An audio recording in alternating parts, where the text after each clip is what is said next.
Note गिनते गिनते थक कर मशीनें भी बंद हो गई। लिटरली जी हाँ, मशीनें खराब हो चुकी हैं, क्योंकि एक मशीन की भी तो लिमिट होती है, दिन रात चले कितने चले। 3 दर्जन मशीनें लगाई हुई है, लगभग 40 से ज्यादा। मैं किसकी बात कर रहा हूँ आप समझ ही गए होंगे। आजकल जो पिछले 3-4 दिनों से देश में चर्चा का विषय बने हुए हैं, झारखंड राज्य में कांग्रेस सांसद जिनके ठिकानों पर इनकम टैक्स डिपार्टमेंट ने रेड डाली है, अब तक 300 करोड़ रुपए से ज्यादा तो मिल चुके हैं। कल ये आंकड़ा 200 करोड़ का था, एक दिन रात में 100 करोड़ और बढ़ चुके हैं। और अभी भी दोस्तों 40 से ज्यादा मशीनों से केस की गिनती जारी है। इतनी काउंटिंग करने के बाद भी खत्म नहीं हो रहा कांग्रेस सांसद धीरज साहू का गुप्त खजाना। आखिर खजाना कहां से लाए ये, इनका खजाना कितना बड़ा है और ये खुद कौन है? आइए आज इनकी कुछ बायोग्राफी और इनकी हिस्ट्री पर नजर डालते हैं। दोस्तों, इनकम टैक्स के विभाग के अधिकारियों ने अभी ये कुछ राज्यों में चुनाव खत्म होने के बाद उड़ीसा और झारखंड में कई जगहों पर छापेमारी कर कांग्रेस के एक नेता के यहाँ से अब तक 300 करोड़ रुपए बरामद कर लिए। ये तो आपको खबर पता चल गई होगी, है ना। मीडिया में भी काफी खबरें चल रही कल से ही। काले धन का पहाड़, झारखंड के कांग्रेस नेता धीरज साहू के ठिकानों पर नोटों के बंडल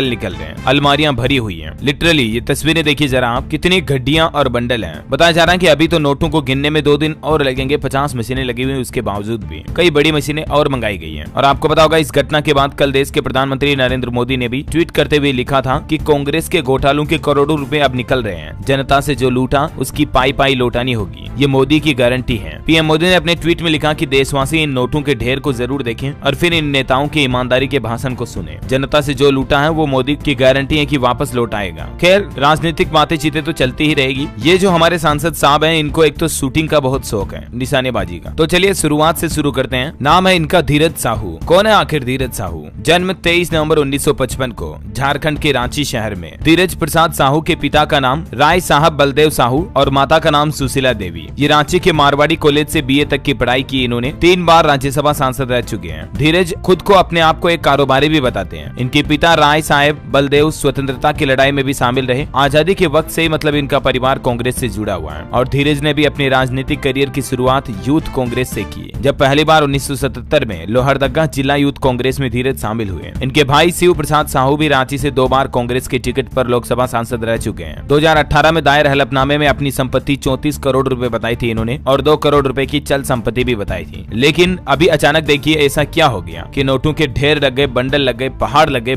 घर पर मतलब अलमारियां भरी है कूट कूट के। इतनी तो जगह नहीं होगी आपके हमारे घर में जितने इनके घर में नोट पड़े हैं। ये देखिए तस्वीरें जरा आप खुद ही। तो अभी सबसे पहले मामला शुरू होता दोस्तों, आयकर विभाग की टीम 6 दिसंबर को छापेमारी शुरू करती है और 7 दिसंबर तक शराब बनाने वाली company Baldev Sahu and group of companies के कार्यालय में नोटों से भरी 30 अलमारियां मिली। इनमें से 9 अलमारियों में 500, 200 और 100 के नोट के बंडल जब्त किए। नोटों से भरे कई बैग भी मिले। हालांकि उनमें केस कितना था इस बात की जानकारी अभी आईटी टीम ने नहीं दी है, क्योंकि अभी कई लोगों को खोला जाना भी बाकी है। ये शराब बनाने वाली कंपनी भी है इनकी, देख सकते हैं आप तस्वीर। ये बौद्ध डिस्टिलरी प्राइवेट लिमिटेड कंपनी, जो कि शराब बनाने वाली देश की सबसे बड़ी कंपनियों में शुमार है। और इतना ही नहीं दोस्तों, Baldev Sahu sons and group की उड़ीसा राज्य में 250 से ज्यादा शराब की दुकानें हैं। आयकर की छापेमारी के बाद बोलांगीर जिले की 42 दुकानों के कर्मचारी दुकानें बंद करके भाग गए, क्योंकि उन्हें गिरफ्तारी और पूछताछ का डर है। ये इनका आवास देखिए जरा, कितना आलीशान आवास बना हुआ है। उड़ीसा के बोलांगीर और संबलपुर से ये नोटों की अलमारियों के बंडल बरामद हुए हैं। अभी भी आयकर विभाग की तरफ से कई जगहों पर छापेमारी की दबिश दी गई है। अब जरा सोचे दोस्तों, एक राज्यसभा सांसद की इतनी संपत्ति, ठीक है इनका शराब का व्यापार है वो सब भी ठीक है, लेकिन इतने पैसों का हिसाब किताब कौन देगा? इतने केस रुपए कहां से आए? अब इनकम टैक्स डिपार्टमेंट को तो ये सभी सवालों के जवाब चाहिए, वरना ये सारा पैसा जब्त हो चुका है, सरकारी खजाने में जमा होगा। और होना भी ऐसा ही चाहिए। जो भी काला धन इकट्ठा करके रखते हैं, देश में गरीबों के पास पैसा नहीं है और इनके पास देखो कमरे के कमरे भरे हुए हैं। क्या राय है आपकी इस बारे में? क्या कांग्रेस की राजनीतिक पार्टी के नेता ही ऐसा करते हैं या किसी और राजनीतिक पार्टियों में भी? आपको क्या लगता है दोस्तों? आपके विचार मुझे नीचे कमेंट करके बताइएगा। और भी आगे जो भी अपडेट आएगा इससे जुड़ा मैं आपको डीएलएस न्यूज चैनल के ऊपर बताता रहूंगा। वीडियो को लाइक और शेयर करना, चैनल को सब्सक्राइब करके बेल आइकन जरूर दबा देना। धन्यवाद दोस्तों।